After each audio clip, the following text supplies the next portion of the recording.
Selamat siang, Assalamualaikum warahmatullahi wabarakatuh. Perkenalkan, saya mahasiswa Universitas Tribhuwana Tunggadewi Malang atas nama Yuliana Idan Inamalo dengan NIM 2021-520-110 Prodi Teknik Sipil. Di sini saya akan mempresentasikan perencanaan angkutan umum dengan tujuan untuk memenuhi tugas UAS.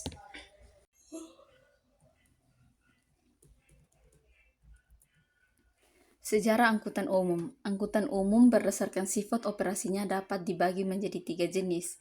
Yang pertama, demand fix, angkutan umum yang harus beroperasi pada waktu yang ditentukan atau tidak penumpang, contohnya transportasi Jakarta. Yang kedua, demand responsif, angkutan umum yang beroperasi sesuai dengan demand yang ada, contohnya angkot bis kota. Yang ketiga, para transit, angkutan umum yang tidak punya jadwal dan rute yang pasti, contohnya taksi atau ojek online.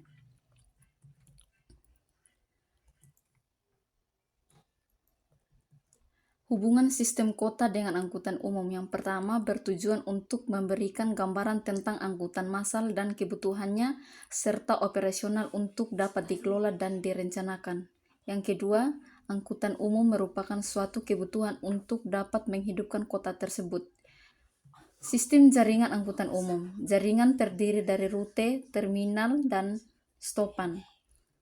Merupakan proses terbentuknya jaringan adalah evaluatif atau simultan. Jaringan dipengaruhi oleh jenis kendaraan dan rencana operasi. Untuk menentukan jaringan memungkinkan perlu trial and error atau simultan. Konsep dasar angkutan umum. Konsep hukum penyelenggaraan angkutan umum. Undang-Undang Nomor 22 Tahun 2009 tentang lalu lintas dan angkutan jalan. Yang pertama, terwujudnya pelayanan lalu lintas dan angkutan jalan yang aman, selamat, tertib, lancar, dan terpadu dengan metode angkut lainnya untuk mendorong perekonomian nasional, memajukan kesejahteraan umum, memperkukuh persatuan dan kesatuan bangsa, serta menjunjung tinggi martabat bangsa. Yang kedua, terwujudnya etika berlalu lintas dan budaya bangsa. Yang ketiga, terwujudnya penegakan hukum bagi masyarakat. Undang-undang ini berlaku untuk membina dan menyelenggarakan lalu lintas dan angkutan jalan yang aman, selamat, tertib, dan lancar melalui yang pertama, kegiatan gerak pindah kendaraan atau barang jalan. Yang kedua, kegiatan menggunakan prasarana fasilitas pendukung lalu lintas. Yang ketiga, kegiatan yang berkaitan dengan kegiatan registrasi.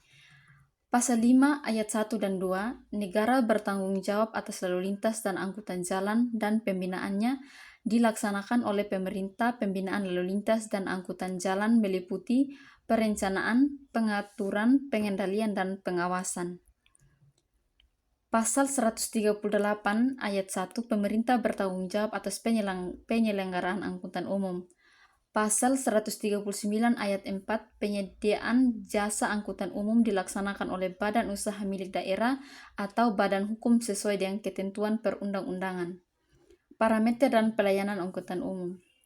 Pelayanan angkutan umum di Indonesia, pelayanan AU dapat dibedakan menjadi 3, yaitu 1. Angkutan antar kota, yang kedua angkutan antar perkotaan, yang ketiga angkutan perdesaan.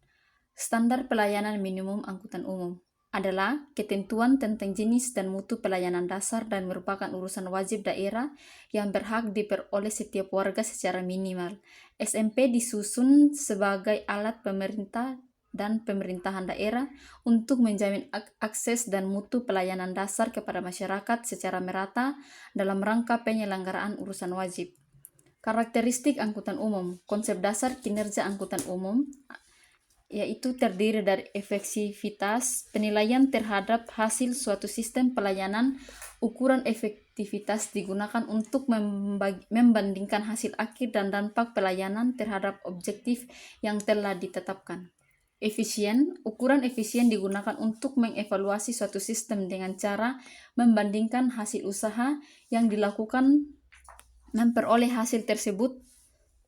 Aspek utama angkutan umum yang terdiri dari kuantitas, kualitas, harga, biaya. Kuantitas pelayanan yang terdiri dari jumlah armada, frekuensi, kapasitas pelayanan, jumlah tempat henti, dan sumber daya manusia. Kinerja operasional, suatu angka yang menunjukkan besarnya penggunaan yang tersedia dalam suatu modal terhadap kapasitas angkutan umum tersebut dengan standar 75% F sama dengan M bagi S kali 100%. Perencanaan terminal angkutan umum. Fungsi dasar terminal bagi moda angkut. Sebagai tempat moda dapat berhenti, tempat menaikkan dan menurunkan penumpang, tempat penyimpanan moda untuk sementara. Bagi penumpang, tempat penumpang, tempat berganti lintasan, tempat menunggu kendaraan yang akan dinaiki, tempat mengganti moda untuk menuju ke tujuan akhir perjalanan. Unsur terkait dalam terminal penumpang, tempat menunggu perpindahan moda, fasilitas, kemudahan informasi, awan kendaraan, pengaturan layanan fasilitas, istirahat, perpindahan kota. Pemerintahan, pengendalian sumber pendapatan pelayanan umum. Swasta atau usaha, tata letak, fasilitas, siklus manusia.